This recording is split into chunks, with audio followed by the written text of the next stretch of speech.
All right, this is your local election. I'm here with Joshua Loyd, running for Congress in Illinois' 13th district. How are you today, Joshua? I'm doing well. Thank you for having me, Andrew. Well, thank you for coming. So, you're running for Congress in the 13th district. So, you're running against Democrat incumbent Nikki Budzinski. So, Nikki won her election by right around 13 points in 2022.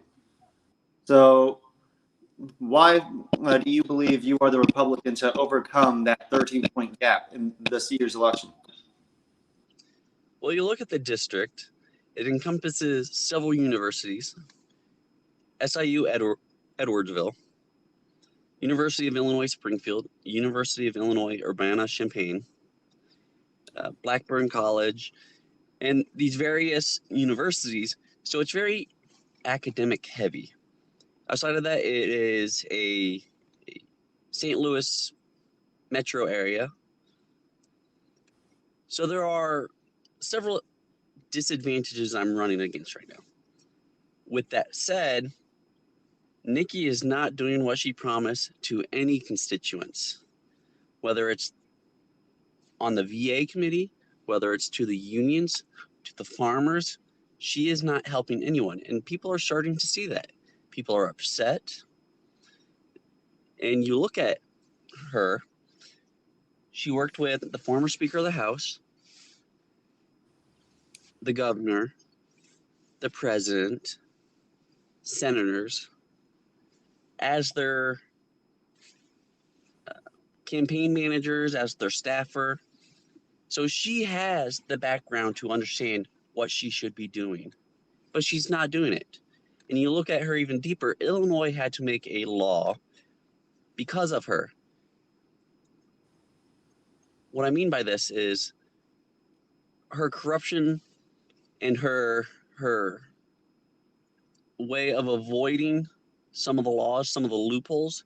Illinois legislators said, technically you were in the law, but you know this wasn't right, and you know this was not the correct process you should have gone through.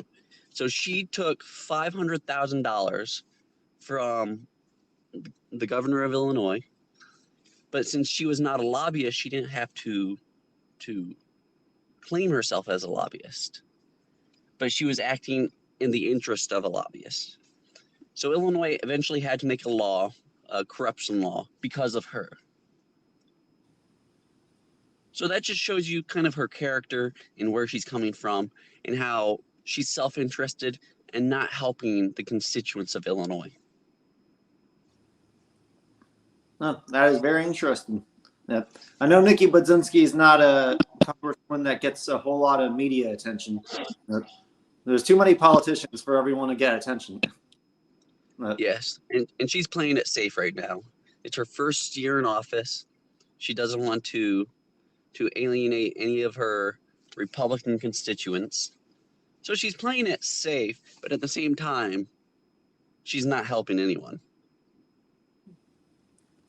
Democrats typically don't. So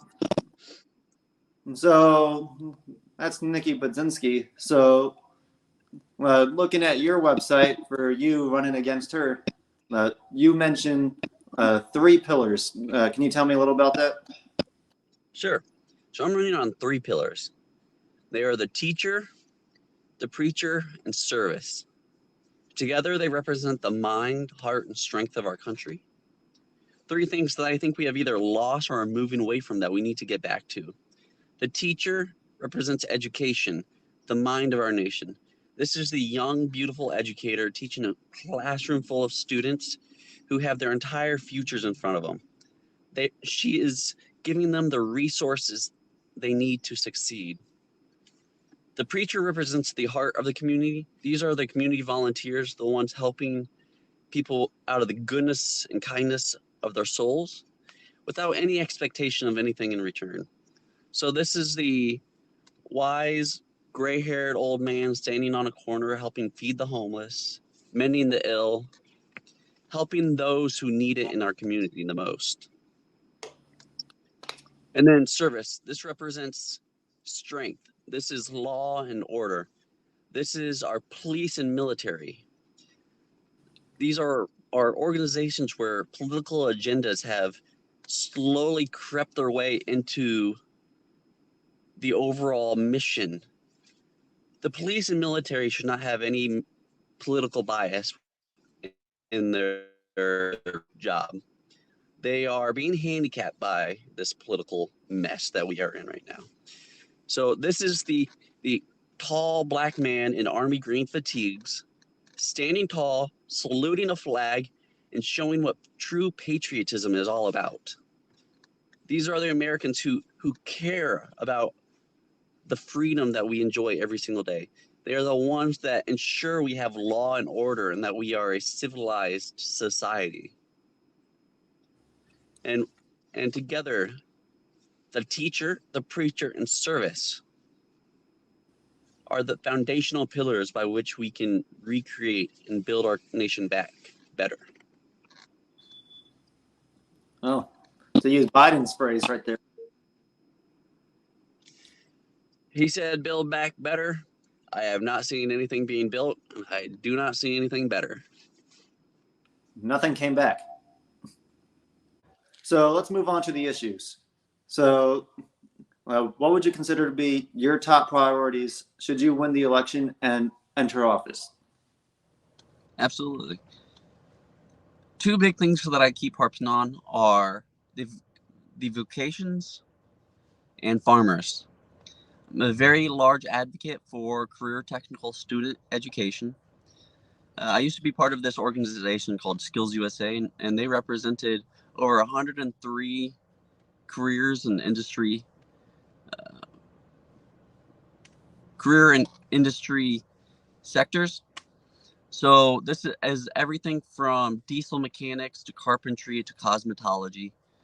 And I really like to see more students enter the vocations. You see all these students entering four-year universities, coming out $200,000 in debt. And 50% of these college graduates don't even enter careers that they got their degree in. So I'm not saying their degree was wasted, but it's not being utilized to the best potential that it could be. Whereas the vocations, you spend 2 years, come out max $10,000, $20,000 in debt. Not even that much. Usually not even that much. And you can work during that time too in these vocations. So oftentimes these vocational students are coming out without any debt. It's only 2 years. They come out with careers paying them $70,000, and it's being utilized where they got their education. So there is a very large disparity in the success of these educations. Yet one is being demonized or told to students that it's only for dumb students or students who don't have a clear career path. The next topic I would like to help is farmers. Why are farmers having to put their farms into LLCs, corporation, or trusts in order to continue legacy farming? I would really like to get rid of the death tax for legacy farms, because these farmers, they're having to go through various government transactions just in order to give their children the farm that their family has owned for 100, 200 years. Now, that is very fascinating. Nobody ever talks about that. Agriculture is super important, but it doesn't get a whole lot of attention when it comes to different political issues. So I really do admire that you bring that up. And we have the farm bill going through right now, so hopefully we can get some incentive for farmers, such as the elimination of the death tax. Yeah. Normally all you hear about is farm subsidies. So it's nice to hear other aspects of stuff related to farming and agriculture being brought up. So looking at your website, you also had something about the national parks. So I want to ask about that because typically people don't mention those while you're campaigning. I love the outdoors. Absolutely love it. So one of the best gems we have in the United States are our national parks. And one thing that I also understand is the need for mineral extraction.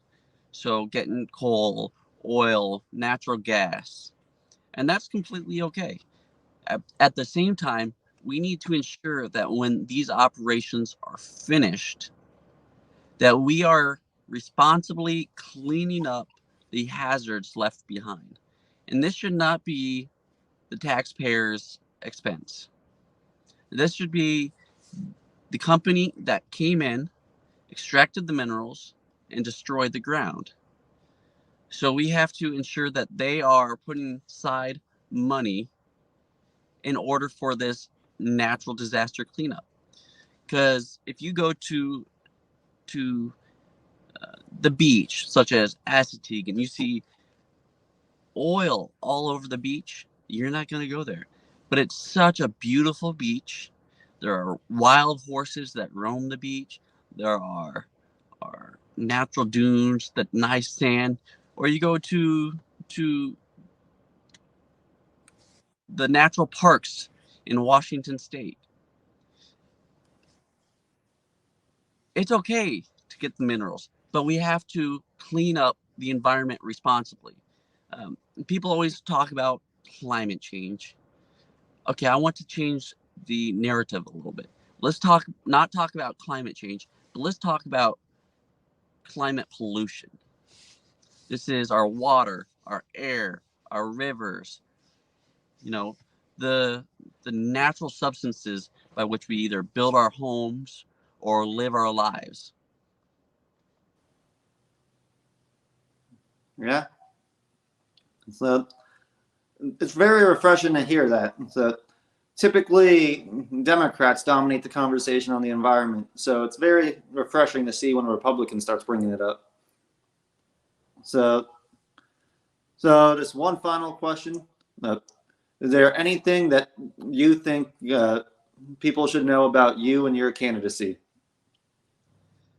So just a little bit about me. I don't think I really told people.